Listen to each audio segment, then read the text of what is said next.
Thank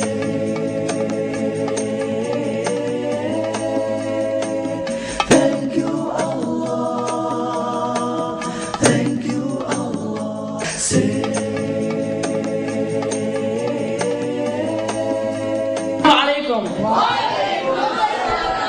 That's what I thought. Okay, today we'll be having something unique. A joint lecture between Dr. Esam Alkhawaga and Dr. Esam Mostafa.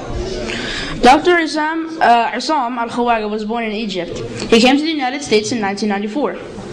He graduated from Tanta Medical School in 1998. He then taught and practiced psychiatry at the Medical College of Virginia for 7 years before moving to Dayton, Ohio in June 2006. While receiving multiple teaching awards from the Medical College of Virginia, he spoke about several topics including family issues, raising children, and establishing Muslim American identity. It is with our utmost joy that we introduce Dr. Esam Alkhawaga.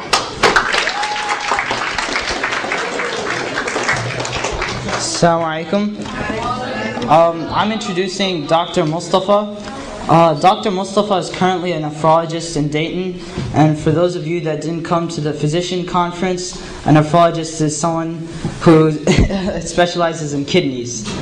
And he's also the medical director of Fresenius Dialysis Unit, as well as a board member of Indiana Nephrology and Internal Medicine.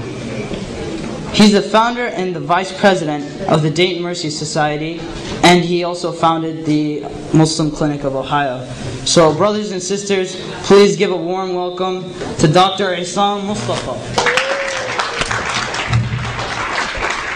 What I want to tell you is that if I want you to leave this room, what I want you when you grow up, what I want you to learn something, one thing, I want you to forgive your parents. Could we do that? If we did something wrong in the way we raised you guys, I want you to forgive them for what they have done.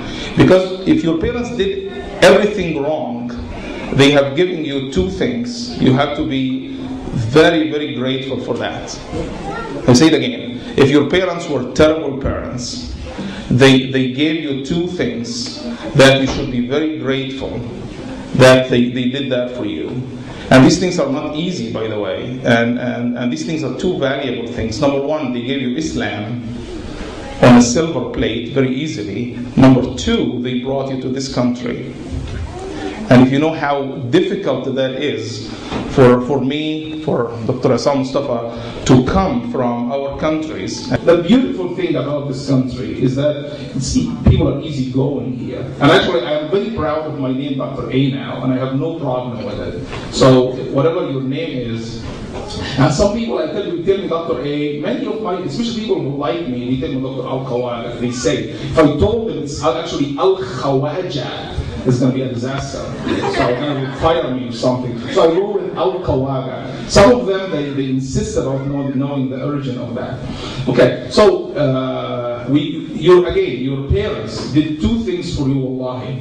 And I have been a psychiatrist for 20 years. And I have seen things in life that I stopped being surprised to see these things.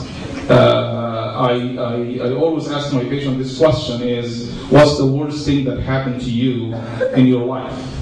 And I get answers from anything. I mean, probably none of you here have seen what I have seen in the problems people go in childhood. So if you really unhappy or having issues with whatever cultural differences, whatever generational differences, please, you have to be very blessed that your parents gave you Islam. It's whether your parents were Muslims or your parents were converted to Islam and you're the son of Muslim converts, or your parents were second generation, whatever.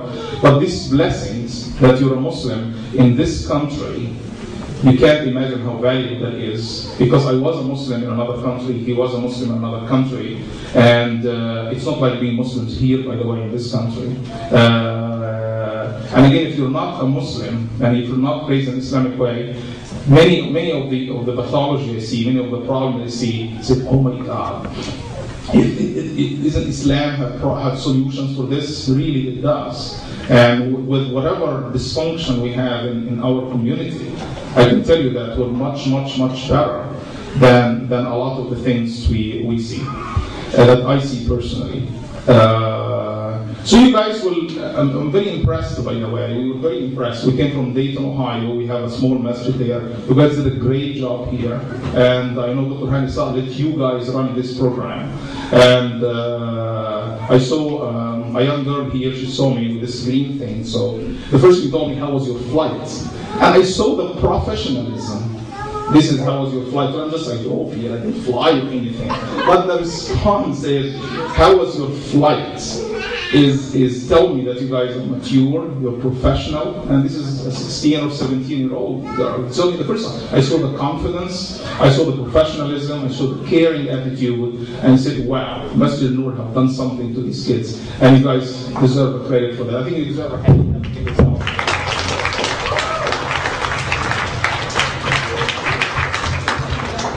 Okay. I will stop here, then I give the other Esam, Mostafa, a little bit to talk, and I'll come back.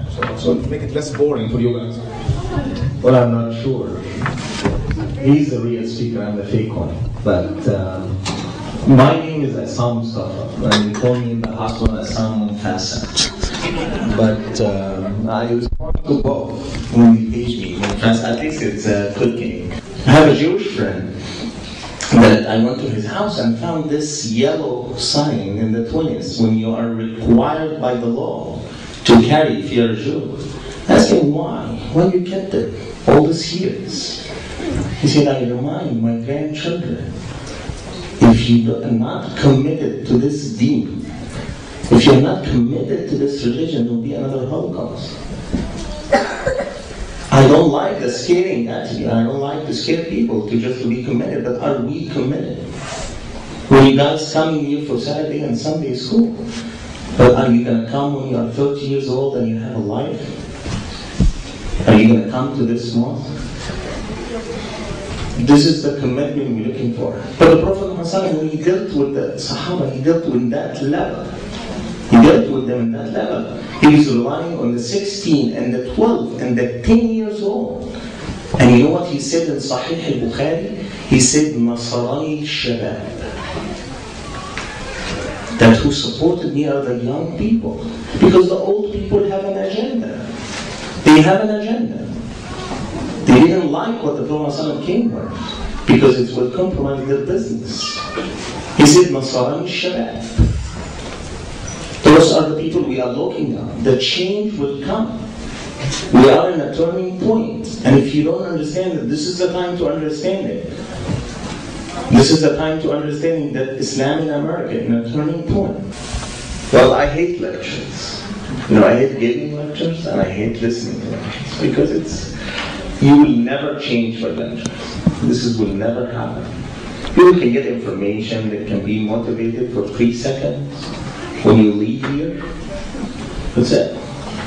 Are you going to think about it when you go home? Maybe in 20 years. You remember something somebody told you?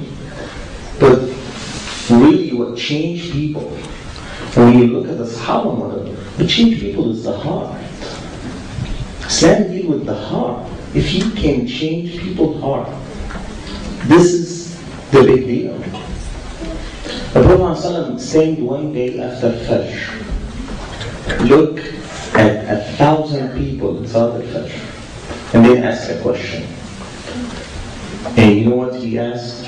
He asked it, who among you gave, that's Fajr, that's 5 o'clock in the morning, gave sadaqah, give money to the poor or the needy?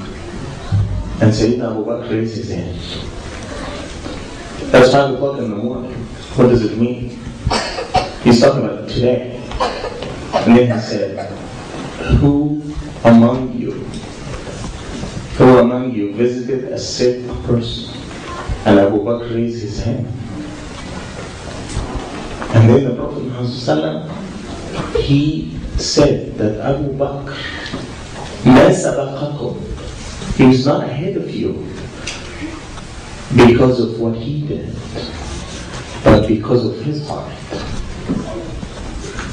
And what's in his heart, this is what we have to work on. We need to work in our hearts. We need to look into our hearts. This is the big deal.